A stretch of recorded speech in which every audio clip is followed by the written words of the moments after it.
Hi అండి, welcome to our channel. మీరు ఇప్పుడు చూస్తుంది కాజా బైపాస్ అండి. గుంటూరు నుంచి విజయవాడకి వెళ్ళే హైవే ఏదైతే ఉందో ఆ హైవేలో మంగళగిరి ముందు స్టాపే కాజా అండి. ఈ కాజా దగ్గర మనకి బైపాస్ బిగిన్ అవుతుంది. మీరు ఇక్కడ చూడొచ్చు. మనకి మణిపాల్ పక్కన ఉన్న వారధిలో ట్రాఫిక్ బాగా పెరిగిపోవడం వల్ల ఆల్టర్నేట్గా ఒక బైపాస్ కింద ఇది క్రియేట్ చేశారండి.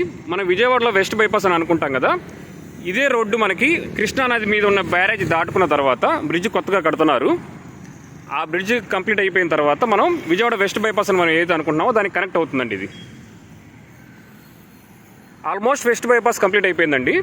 మనం ఇప్పుడు చూస్తున్న ఈ ప్రాంతం నుంచి కృష్ణానది అవతల ఉండే బ్రిడ్జ్ వరకు కూడా ఒక 1 year లోపు మనం కంప్లీషన్ చూడొచ్చు. ఆ ముందు వైపే మనకి మంగళగిరి ఉంటుందండి. ఇప్పుడు కనిపిస్తున్న ఏరియా వచ్చేసి కాజా. ఈ లెఫ్ట్ సైడ్ని మనం ఒక 3-4 kilometers వెళ్తే రాజధాని ప్రాంతం బిగిన్ అవుతుందండి. అంటే నిండుమరు మనం వింటూ ఉంటాం కదా, అదే ఎలక్ట్రానిక్ సిటీ అనమాట. మీరు ఇక్కడ ట్రాఫిక్ గమనించవచ్చు.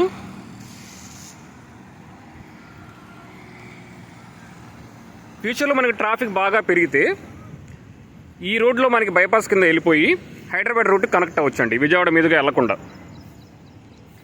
నేను నెక్స్ట్ వీడియోలో అసలు ఈ రోడ్డు కన్స్ట్రక్షన్ చేయడానికి కారణాలేంటి, ఈ రోడ్డు వల్ల ఉపయోగాలు ఏంటి, ఏ ఏ ప్రాంతాల మీదుగా ఈ రోడ్డు అనేది వెళ్తుంది, ప్రాజెక్ట్ స్టేటస్ ఏంటి అనే విషయాలతో పాటు ఈ లొకేషన్లో రేట్లు ఎట్లా ఉన్నాయి, ఇన్వెస్ట్మెంట్ ఆపర్చునిటీస్ ఏవైతే ఉన్నాయో వాటి గురించి కూడా నేను క్లియర్గా ఎక్స్ప్లెయిన్ చేస్తాను.